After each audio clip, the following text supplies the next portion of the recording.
bienvenue sur Chronique d'amour et de mensonges. J'apprécierais beaucoup vos commentaires. Cela m'aide à savoir si l'histoire vous a plu et comment je peux m'améliorer pour les prochaines.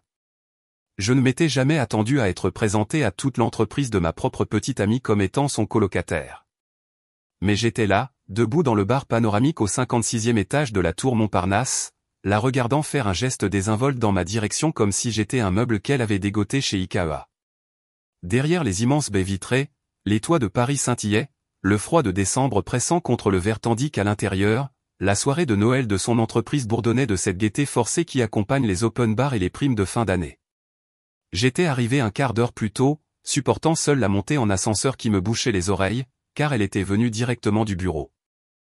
3 ans et demi que nous étions ensemble, dont 2 à vivre dans notre appartement du Marais, et je me présentais encore à ces événements professionnels comme une pensée de dernière minute. J'aurais dû le voir venir. J'avais fait un effort ce soir, costume gris foncé, celui qui, selon elle, me donnait de l'allure. Je m'étais même arrêté chez un bon caviste pour une bouteille de vin correct destinée à sa patronne, Pascal, dont j'avais entendu le nom 1000 fois mais dont je n'avais jamais vu le visage. Ma petite amie avait toujours gardé sa vie professionnelle et sa vie personnelle dans des boîtes séparées, et je m'étais convaincu que c'était juste sa façon d'être professionnelle, concentrée, carriériste. Je l'ai repérée à l'autre bout de la pièce, riant avec un groupe près des fenêtres. Elle était magnifique. Elle l'était toujours. Les cheveux relevés, une robe noire, la posture assurée de quelqu'un qui est exactement à sa place. Je me suis frayé un chemin vers elle, la bouteille de vin à la main, prêt à rencontrer enfin les gens avec qui elle passait 60 heures par semaine. Elle ne m'a pas vu approcher. Ou peut-être que si, et qu'elle a choisi de l'ignorer. Je ne le saurai jamais. Ah, a-t-elle dit alors que j'étais déjà à côté d'elle, son ton plat, presque agacé par l'interruption. Voici Mathieu, mon coloc. Les mots m'ont frappé comme si j'étais rentré dans une baie vitrée. Mon coloc. Pas mon petit ami, pas mon compagnon, pas même mon ami, mon coloc. Comme si j'étais un type trouvé au hasard sur le bon coin qui se contentait de partager les factures avec elle. Il y a eu une pause, le genre de silence où tout le monde dans le groupe sent que quelque chose cloche, mais personne ne sait vraiment quoi faire. Je suis resté là, ma bouteille de vin soudainement ridicule dans ma main, essayant de comprendre ce qui venait de se passer. Un type à sa gauche, grand, absurdement beau de cette manière qui vous fait immédiatement détester quelqu'un, a brisé le silence avec un rire. Sympa comme arrangement. Le loyer ne doit pas être cher dans le Marais, hein. Le groupe a gloussé. Elle a souri. Pas un sourire nerveux, pas un sourire d'excuse. Juste un sourire normal, comme si tout cela était parfaitement naturel. Quelque chose a craqué en moi. Je n'avais pas prévu ce qui allait suivre. Les mots sont sortis, clairs et définitifs. Gratuit, en fait. Je déménage demain. Les rires se sont tus instantanément. Son sourire s'est figé, puis s'est effondré.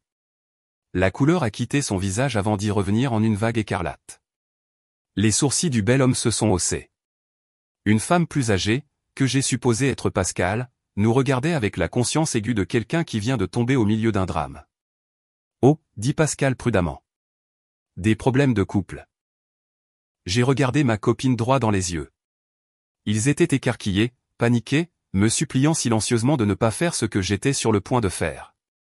3 ans et demi de souvenirs ont défilé dans mon esprit en une seconde. Toutes les fois où je lui avais trouvé des excuses. Toutes les fois où je m'étais dit que tout allait bien alors que ce n'était clairement pas le cas. Quelle relation ? Ai-je dit. J'ai posé la bouteille de vin sur le manche debout le plus proche, le verre produisant un toc définitif contre le bois. Passez une bonne soirée, Pascal. Ravi de vous rencontrer enfin. J'ai tourné les talons et me suis dirigé vers les ascenseurs. Derrière moi, j'ai entendu sa voix, tendue par une panique à peine contenue. Attends. Je n'ai pas attendu. J'ai appuyé sur le bouton de l'ascenseur et j'ai fixé les portes en acier brossé, priant pour qu'elles s'ouvrent, me forçant à ne pas me retourner. Les portes se sont ouvertes. Je suis entré. Elle m'a rattrapé juste au moment où elles commençaient à se fermer, glissant sa main entre elles. Elles se sont rouvertes et elle est entrée. Son visage était un mélange de fureur et de quelque chose qui aurait pu être de la peur. Qu'est-ce que c'était que ça, a-t-elle sifflé alors que les portes se refermaient, nous enfermant dans le petit espace. Qu'est-ce que tu fais ? J'ai appuyé sur le bouton du rez-de-chaussée. 95 étages à descendre. J'ai regardé les chiffres défiler. Tu me fous la honte. Sa voix montait maintenant, résonnant dans l'espace clos. Est-ce que tu as la moindre idée de ce que tu viens de faire? C'était ma patronne. C'était toute mon équipe. Je me suis tourné pour la regarder. Vraiment la regarder. Quand avais-je cessé d'être son petit ami? Quand étais-je devenu juste quelqu'un qui aidait à payer le loyer? Je suis le coloc, tu te souviens, ai-je dit doucement. Je ne pense pas que les colocs soient censés faire des scènes aux soirées d'entreprise. Sa bouche s'est ouverte, s'est refermée, puis s'est rouverte. Rien n'est sorti. L'ascenseur a continué sa descente. 52e étage, 41e, 30e. J'ai sorti mon téléphone et ouvert un navigateur. J'ai cherché, location courte durée Bastille, Paris. 3 options sont apparues immédiatement.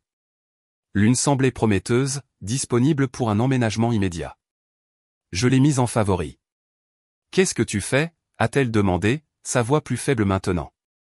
Je me trouve un endroit où dormir ce soir. Tu ne peux pas être sérieux. Je suis tout à fait sérieux. Pour ça? Pour le fait que je ne voulais pas mettre Bastien mal à l'aise. Je l'ai regardé. Tu as choisi son confort plutôt que de reconnaître mon existence? Ce n'est pas ce que. C'est exactement ce que tu as fait. Et tu sais quel est le plus triste dans tout ça? Je parie que ça fait des mois que tu m'appelles ton coloc. Je parie que Bastien n'a aucune idée que tu es en couple. Son silence a été toute la confirmation dont j'avais besoin. Depuis combien de temps, ai-je demandé? Quoi? Depuis combien de temps tu dis aux gens que nous sommes juste colocs? Elle a baissé les yeux. C'était juste. C'était plus simple. Plus simple que quoi? De dire petit ami? Ce sont 2 mots, 4 syllabes. Tu ne comprends pas les manœuvres politiques dans mon bureau. Je comprends que tu avais honte de moi. Je n'avais pas honte. Alors c'était quoi? Parce que de mon point de vue, tu m'as caché pendant des mois pour pouvoir garder tes options ouvertes avec un type qui fait des blagues sur le loyer. 21e étage, 14e, 7e. Pour une seule remarque.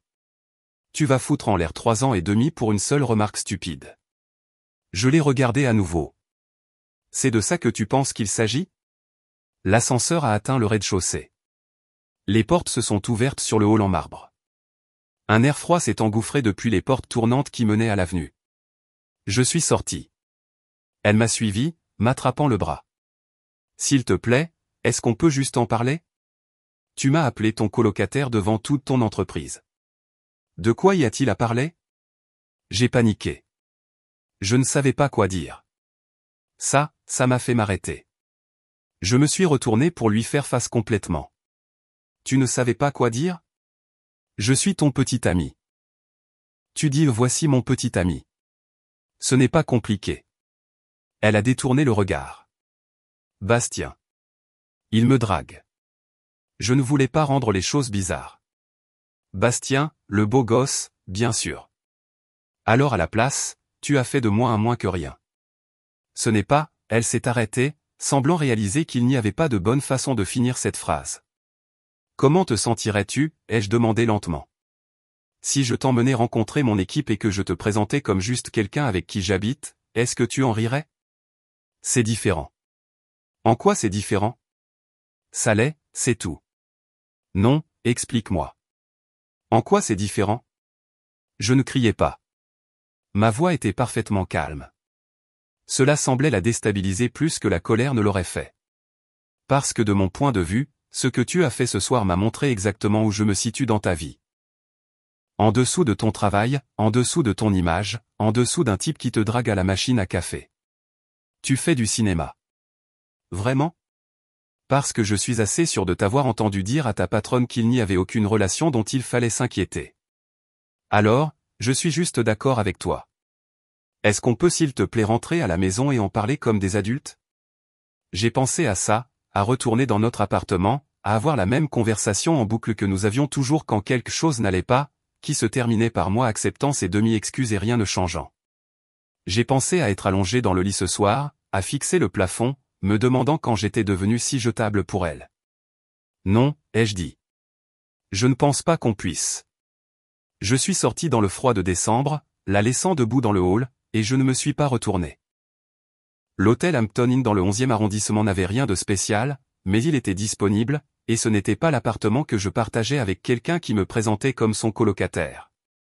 J'ai fait mon check-in, j'ai pris l'ascenseur jusqu'au 3e étage, et je me suis assis sur le bord du lit dans le noir, essayant de comprendre ce qui venait de se passer.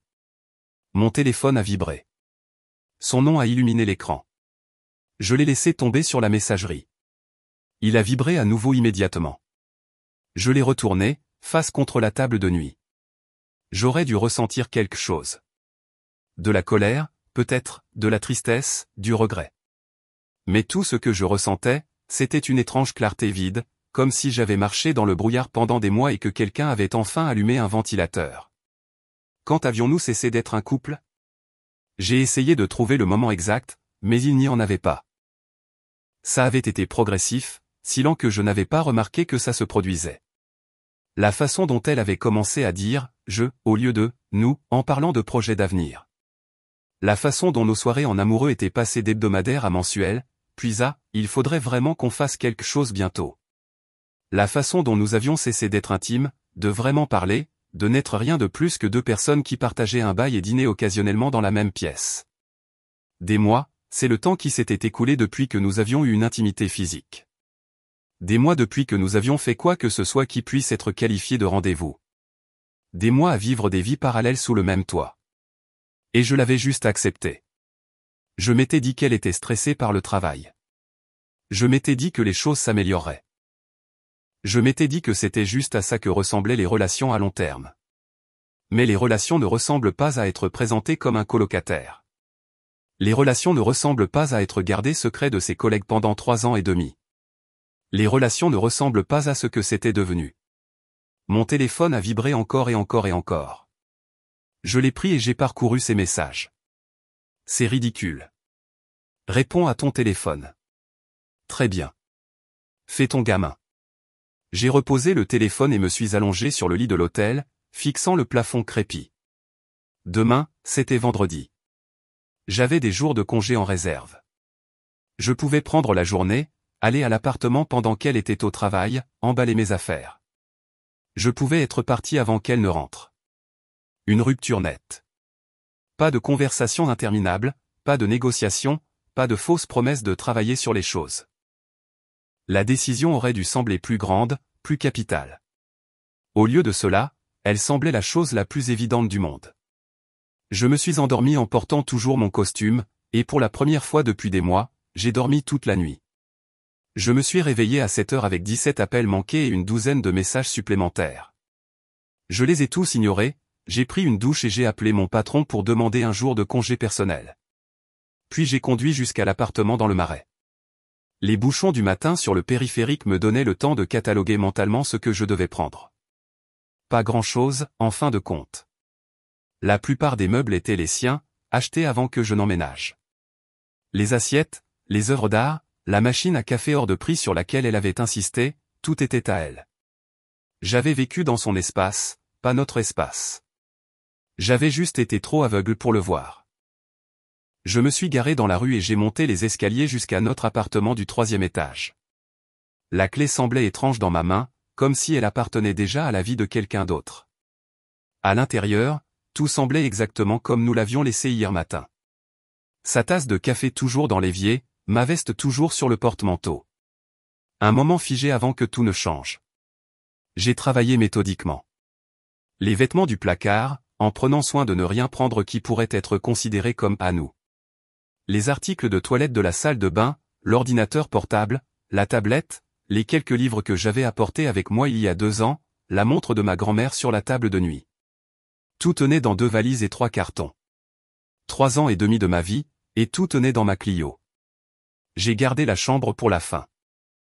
Il y avait une photo sur sa table de nuit, nous deux au mariage de son ami l'été dernier. Nous avions l'air heureux. Peut-être l'avions-nous été à ce moment-là. Ou peut-être que j'étais heureux et qu'elle était douée pour faire semblant. J'ai laissé la photo face contre table, mais je ne l'ai pas jetée. Cela semblait trop vindicatif. Et il ne s'agissait pas de vengeance. Il s'agissait de reconnaître ce qui était déjà mort. La dernière chose que j'ai faite a été de laisser ma clé sur le comptoir de la cuisine. J'ai verrouillé la porte de l'intérieur, je l'ai tirée derrière moi et j'ai écouté le clic du pêne dormant. Final. J'ai tout chargé dans ma voiture et je me suis éloigné du marais, loin de l'appartement avec son cauchemar de stationnement et ses voisins qui mettaient la musique trop forte le week-end, loin de la vie dont j'essayais de me convaincre qu'elle était suffisante. La location dans le 11e était plus petite que notre ancien appartement, juste un 2 pièces au-dessus d'une friperie, mais elle était disponible immédiatement, et je pouvais me la permettre sans me serrer la ceinture. Le propriétaire m'a retrouvé là-bas à midi, un prof à la retraite qui semblait ravi d'avoir un locataire avec un bon dossier et un emploi stable d'ingénieur en informatique. J'ai signé le bail, payé le premier et le dernier mois de loyer, et j'ai eu les clés sur le champ. À 15 heures, je déchargeais des cartons dans mon nouveau chez-moi. Mon chez-moi, pas le nôtre. Le mien. L'appartement était vide, à l'exception de quelques meubles que le locataire précédent avait laissés derrière lui, un canapé et un matelas. Assez bien pour l'instant. J'achèterais ce dont j'avais besoin au fil du temps, je construirais quelque chose qui était vraiment à moi. Mon téléphone a vibré. Je l'avais ignoré toute la journée, mais la curiosité a finalement eu raison de moi. 23 appels manqués. J'ai fait défiler les messages, observant sa progression émotionnelle en temps réel. Vendredi matin, t'es sérieux, là? Vendredi après-midi, il faut qu'on parle du bail. Vendredi soir, j'ai parlé au proprio. Il faut qu'on trouve une solution. Allô? Samedi matin, on peut au moins parler comme des adultes. Samedi soir, Bastien a demandé de tes nouvelles. Je ne savais pas quoi dire. J'ai l'impression que tu fais tout un plat de cette histoire. J'ai presque ri à ce dernier message. J'avais publiquement annoncé que je déménageais à sa fête d'entreprise, j'avais effectivement déménagé le lendemain, et elle pensait que je faisais tout un plat de cette histoire. La dissonance cognitive était impressionnante. Je n'ai répondu à aucun d'eux. Qui avait-il à dire? Elle avait clairement montré comment elle me voyait. J'acceptais simplement son évaluation. Le dimanche s'est passé tranquillement. J'ai aménagé mon nouvel appartement. Je suis allé courir le long de la coulée verte. J'ai dîné dans une taqueria sur le boulevard Voltaire. Personne ne savait où j'étais. Personne n'attendait rien de moi. La liberté que cela procurait était enivrante. Lundi, un nouveau message. Le loyer est dû la semaine prochaine. Je ne peux pas me permettre cet endroit toute seule. La voilà. Pain, tu me manques. Pain, je suis désolé. Juste le souci pratique. La prise de conscience que perdre son colocataire signifiait perdre la moitié du chèque de loyer. J'ai contacté le propriétaire moi-même cet après-midi-là, j'ai expliqué la situation et j'ai proposé de payer ma part des frais de résiliation de bail. Il a été compréhensif, a dit que ces choses arrivaient, et que nous pouvions régler ça dans la semaine. J'ai viré l'argent le lendemain. Fait. Mardi soir. Écoute, je sais que j'ai merdé. On peut se voir? Suivi d'un message plus long. J'ai réfléchi à ce que tu as dit. Je ne réalisais pas que je te faisais sentir comme ça. Je n'ai jamais voulu te faire de mal. On peut au moins se parler en face à face. Je pense qu'on se doit bien ça. Toujours pas d'excuses, juste la reconnaissance que j'avais des sentiments à propos de ce qu'elle avait fait, pas que ce qu'elle avait fait était réellement mal. Je me suis installé dans ma nouvelle routine. Travail, salle de sport, appartement. J'ai renoué avec des amis que j'avais négligés pendant la relation, ceux qui avaient lentement cessé de m'inviter à sortir parce que je devais toujours vérifier avec elles d'abord. Je suis allé à un match du PSG avec mon coloc de fac. J'ai pris des verres après le travail avec mon équipe. J'existais en tant que personne complète, pas comme la moitié d'un couple qui avait cessé d'être un couple bien avant que je ne le réalise. 2 semaines après la fête, mon ami Lucas m'a envoyé un texto, j'ai appris ce qui s'est passé. Ça va? Lucas la connaissait par des amis communs. Je me demandais quand la nouvelle atteindrait notre cercle élargi. Ouais, ai-je tapé en retour. Mieux que je ne l'ai été depuis un moment, en fait. Elle raconte à tout le monde que tu as surréagi. Elle dit qu'elle est confuse et ne comprend pas pourquoi tu la ghostes. Bien sûr qu'elle l'était. Dans sa version des événements, c'était elle la partie confuse, celle qui ne comprenait pas pourquoi j'avais tout fait exploser pour rien. Et toi, qu'est-ce que tu en penses, ai-je demandé. Honnêtement, je ne l'ai jamais vu te traiter comme une priorité. Tu ajustais toujours ton emploi du temps pour elle, tu te pointais seul à des événements parce qu'elle était occupée. Je pensais que ça te convenait, mais... Il a fait une pause. Je suis content que tu sois parti, mec. Tu mérites mieux que ça. Obtenir une validation externe n'aurait pas dû avoir d'importance, mais s'en avait. Ça aidait de savoir que je n'étais pas fou, que d'autres personnes avaient vu ce que j'avais été trop proche pour voir. Jeudi soir, un autre message d'elle. Je cherche des appartements moins chers. Pascal m'a demandé si tout allait bien. Ça affecte mon travail. S'il te plaît, réponds. Affecter son travail. C'est ce qui comptait pour elle. Pas la relation, pas ce qu'elle avait perdu, mais l'image que cela donnait à sa patronne, comment cela affectait sa carrière. Vendredi. Je ne veux pas que ça se termine comme ça. 3 ans et demi devraient signifier quelque chose. Celui-là a failli m'avoir. 3 ans et demi signifiait quelque chose. Il signifiait que j'avais passé 3 ans et demi avec quelqu'un qui ne m'avait jamais vraiment laissé entrer. Quelqu'un qui m'avait gardé à distance tout en maintenant l'apparence d'une relation. Quelqu'un qui était à l'aise avec ce que nous avions parce que cela ne lui demandait rien.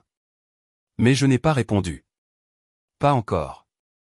Je voulais voir jusqu'où cela irait, combien de temps il lui faudrait pour réaliser que peut-être, juste peut-être, elle avait vraiment perdu quelque chose qui valait la peine d'être gardé. Le week-end est passé. Pas de message. Je me suis demandé si elle avait abandonné, tourné la page, accepté que c'était vraiment fini. Puis dimanche matin, s'il te plaît. J'ai juste besoin de comprendre. On peut se voir juste pour parler?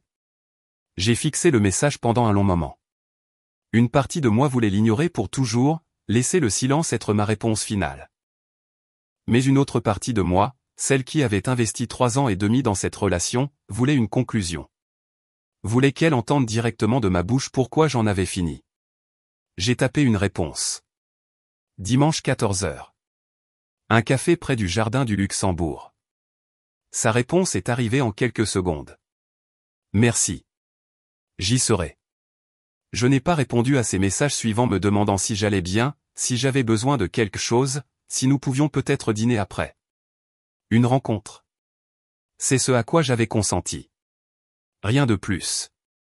La semaine s'est écoulée lentement. J'ai travaillé, je suis allé à la salle de sport, j'ai organisé mon nouvel appartement, j'ai acheté un vrai cadre de lit et un bureau, j'ai accroché les quelques œuvres d'art que j'avais apportées avec moi, j'ai fait de l'espace un chez moi. Chaque nuit, je m'endormais sans cette anxiété de bas niveau qui était devenue si normale que j'avais cessé de la remarquer. Plus besoin de me demander si j'avais fait quelque chose de mal. Plus besoin de marcher sur des œufs, juste la paix. Dimanche est arrivé, froid et gris. Un décembre typique à Paris. J'ai marché jusqu'au café, le vent du nord me transperçant la veste. Elle était déjà là quand je suis arrivé, assise à une table près de la fenêtre, les mains enroulées autour d'une tasse de café. Elle avait l'air fatiguée, des cernes sous les yeux, les cheveux attachés en une queue de cheval désordonnée au lieu de sa coiffure impeccable habituelle. Elle a levé les yeux quand je suis entré, et quelque chose dans son expression m'a fait hésiter. De l'espoir peut-être, ou du désespoir. Je ne pouvais plus faire la différence. J'ai commandé un café et je me suis assis en face d'elle. Elle a commencé à tendre la main sur la table comme si elle allait prendre la mienne, mais je me suis reculé. Sa main s'est retirée. Merci d'être venu, dit-elle doucement. J'ai hoché la tête. J'ai attendu. Tu m'as manqué, a-t-elle dit. Je sais que j'ai merdé. Je sais que ce que j'ai dit était mal, mais ces 2 dernières semaines ont été un enfer, et je veux juste. Je veux arranger ça. J'ai pris une gorgée de mon café. Encore trop chaud, mais j'avais besoin de quelque chose à faire avec mes mains. J'ai eu peur, a-t-elle continué. Les choses devenaient sérieuses entre nous et j'ai paniqué. Bastien me drague depuis des mois et j'aimais l'attention et je ne voulais pas qu'il s'arrête alors j'ai gardé les choses vagues à notre sujet, à ton sujet, mais ça ne voulait rien dire. Il ne veut rien dire. J'ai posé ma tasse avec précaution. Quand tu m'as présenté comme ton coloc, tu as dit la vérité. Elle a cligné des yeux. Quoi? Peut-être pas la vérité littérale, mais la vérité sur la façon dont tu me voyais. J'étais quelqu'un qui aidait à payer le loyer et remplissait un espace dans ta vie. Je n'étais pas ton partenaire. J'étais ta commodité. Ce n'est pas vrai. C'est vrai, ai-je dit, la voix égale. Et le problème n'est pas ce que tu as dit à la fête. Le problème, c'est que j'ai enfin entendu ce que tu disais depuis des mois, peut-être plus longtemps. Elle a secoué la tête. Je t'aime. Je sais que je n'ai pas été très doué pour le montrer dernièrement, mais c'est le cas, et on peut travailler là-dessus. On peut faire une thérapie. Ou. C'est quand la dernière fois qu'on est sortis en amoureux, les jeux interrompus. Elle a marqué une pause. Je ne. On a tous les deux été très occupés. Septembre. Il y a 3 mois. Je t'ai emmené dans ce resto italien près de la place des Vosges pour ton anniversaire. Avant ça, c'était en juillet. Et avant ça, honnêtement, je ne m'en souviens pas, d'accord, mais ça ne veut pas dire. C'est quand la dernière fois qu'on a été intime. Son visage est devenu rouge. Je ne pense pas que ce soit juste. Des mois. Pas un baiser, pas une main tenue, rien. Des mois à vivre ensemble, et tu me touchais à peine. J'ai été stressé par le travail. Tu n'as jamais posté de photos de moi sur les réseaux sociaux. Tu ne m'as jamais invité à des événements professionnels jusqu'à ce que je force pratiquement la chose avec la fête de Noël. Tu ne m'as jamais mentionné à de nouveaux amis. Tes collègues ne savaient même pas que tu avais un petit ami. Elle pleurait maintenant. Des larmes silencieuses coulaient sur son visage. Je ne réalisais pas. Je n'essayais pas de te cacher. Peut-être pas consciemment, mais tu m'as gardé dans une boîte étiquetée écoloc avec qui je couche occasionnellement. Et quand il est devenu gênant de maintenir même ce prétexte, tu as simplement cessé d'essayer. Ce n'est pas juste, a-t-elle murmuré. Tu as raison. Ce n'est pas juste. C'est pourquoi je suis parti. Elle a essuyé ses yeux. Alors 3 ans et demi ne signifient rien pour toi. Tu vas tout jeter comme ça. Ça signifiait tout pour moi. C'est ça le problème. Ça aurait dû signifier quelque chose pour toi aussi.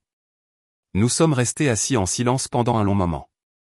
Autour de nous, le café bourdonnait de l'énergie d'un dimanche après-midi. Des gens sur leurs ordinateurs portables, des amis qui se retrouvaient, des couples partageant des pâtisseries.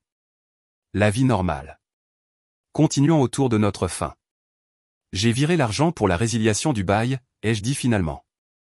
Ça devrait couvrir ma part. Les factures sont principalement à ton nom, mais j'ai annulé mes prélèvements automatiques. Mon courrier a été réexpédié. Il n'y a plus rien à négocier. Alors, c'est tout. Sa voix était épaisse de larmes. Tu as juste décidé que c'était fini et il n'y a rien que je puisse dire. Si je n'avais rien dit à la fête, ai-je dit lentement. Si j'avais juste ignoré et que j'étais rentré à la maison avec toi ce soir-là, que se serait-il passé? Elle n'a pas répondu. Tu aurais maintenu les choses exactement comme elles étaient. Confortable pour toi, vide pour moi. Tu n'aurais pas suggéré de thérapie, de travailler sur les choses, ou quoi que ce soit de tout ça. Tu aurais juste continué et je serais resté à te trouver des excuses, à me dire que tout allait bien. J'aurais réalisé. Non, ai-je dit. Tu ne l'aurais pas fait. Tu n'as réalisé qu'il y avait un problème que quand je suis parti. Quand c'est devenu un inconvénient pour toi, quand tu as dû faire face aux conséquences. Elle pleurait à chaudes larmes maintenant, n'essayant plus de le cacher. Alors, qu'est-ce que je suis censé faire? Je ne sais pas, ai-je dit honnêtement. Ce n'est plus mon problème à résoudre. Mais on était bien ensemble, a-t-elle insisté, le désespoir se glissant dans sa voix. Tu te souviens quand on a emménagé? Comme on était heureux. Est-ce qu'on l'était, ou est-ce que j'étais juste heureux d'être inclus dans ta vie? J'ai fait une pause. J'ai passé 2 ans à être reconnaissant pour les miettes d'attention que tu me lançais. Ce n'est pas à ça que ressemble le bonheur. Tu n'as jamais rien dit. Comment étais-je censé savoir que tu étais malheureux? Je te l'ai dit plusieurs fois. Tu n'as juste jamais écouté. J'ai énuméré sur mes doigts. La Saint-Valentin dernière, quand j'ai demandé pourquoi on ne sortait jamais. En août, quand j'ai dit que j'avais l'impression qu'on s'éloignait. En octobre, quand j'ai demandé si tu voulais même de moi au pique-nique de ton entreprise. Chaque fois, tu m'as dit que je réfléchissais trop. Elle a détourné le regard. Je pensais que tu étais d'accord avec la situation. Non, tu ne le pensais pas. Tu espérais juste que je le sois, parce que si j'étais d'accord, tu n'avais rien à changer. Je me suis légèrement penché en avant. Voici la chose qui me dérange vraiment. Tu savais que Bastien te draguait. Tu l'as admis. Et au lieu de mettre un terme à ça, au lieu de dire clairement que tu étais en couple, tu l'as encouragé en me cachant. Je n'ai pas encouragé. Tu m'as effacé. Ça, c'est un encouragement. Ma voix était toujours calme, mais il y avait une pointe d'acier maintenant. Et le pire, je ne pense même pas qu'il te plaisait tant que ça. Tu aimais juste avoir des options. Tu aimais me garder dans les parages pour la stabilité tout en testant si quelque chose de mieux pouvait se présenter. Son visage s'est décomposé. Ce n'est pas je n'étais pas, la fête n'était pas le problème. C'était juste le moment où j'ai enfin vu clairement ce que tu me montrais depuis le début. Tu étais gêné que je te reprenne devant Pascal. Pas gêné de m'avoir blessé. Pas désolé pour ce que tu avais dit, juste inquiète de l'image que ça donnait de toi. Je suis désolé. Maintenant, tu le es. Maintenant qu'il y a des conséquences, maintenant que tu réalises ce que ça coûte de perdre ton colocataire pratique qui payait la moitié de ton loyer et ne demandait rien en retour. Je me suis levé. Mais désolé ne suffit plus. Elle a levé les yeux vers moi, le mascara coulant, le visage marbré de larmes. Alors c'est vraiment tout. 3 ans et demi et tu as juste fini. J'avais déjà tourné la page au moment où tu m'as présenté comme ton coloc. Je ne le savais juste pas encore. J'espère que tu trouveras ce que tu cherches, ai-je dit, plus doucement maintenant. Et si ce que je cherche, c'est toi? Alors tu aurais dû me traiter comme si j'avais de l'importance. Je suis sorti du café, et cette fois, elle ne m'a pas suivi. 6 semaines plus tard, j'étais complètement installé dans ma nouvelle vie. L'appartement du 11e était devenu mon foyer, rempli de meubles que j'avais choisis moi-même. J'avais commencé à fréquenter des gens, rien de sérieux, juste pour me souvenir de ce que c'était d'avoir quelqu'un qui était excité de me voir. Mes performances au travail s'étaient améliorées. Mon patron a commenté que je semblais plus engagé, plus présent. Je me réveillais sans angoisse. C'était le plus grand changement. Plus besoin de rester au lit à me demander de quelle humeur elle serait, si j'avais fait quelque chose de mal, si aujourd'hui serait le jour où elle me remarquerait enfin.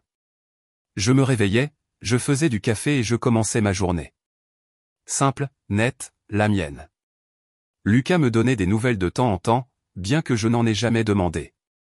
Elle avait pris une colocataire pour l'aider avec le loyer. Une vraie colocataire cette fois, une femme de son bureau. Bastien avait commencé à sortir avec quelqu'un d'autre. Un événement qui, apparemment, l'avait dévasté plus que le fait de m'avoir perdu. Elle était toujours au même travail, racontant toujours à qui voulait l'entendre que j'avais surréagi, que j'avais mis fin à notre relation pour rien. Elle ne comprend toujours pas, m'a dit Lucas autour d'une bière un soir. Elle pense que tu es parti à cause d'une seule remarque. Il ne s'agissait pas d'une seule remarque, ai-je dit. Je sais, mec. Quiconque prêtait attention le sait. Les gens parlent de tourner la page comme si c'était quelque chose que l'autre personne vous donnait. Comme si vous aviez besoin qu'ils comprennent ce qu'ils ont fait de mal, qu'ils s'excusent, qu'ils arrangent les choses. Comme s'il allait y avoir une conversation finale où tout deviendrait clair et où vous vous quitteriez tous les deux satisfaits. Mais tourner la page, ça ne les concerne pas.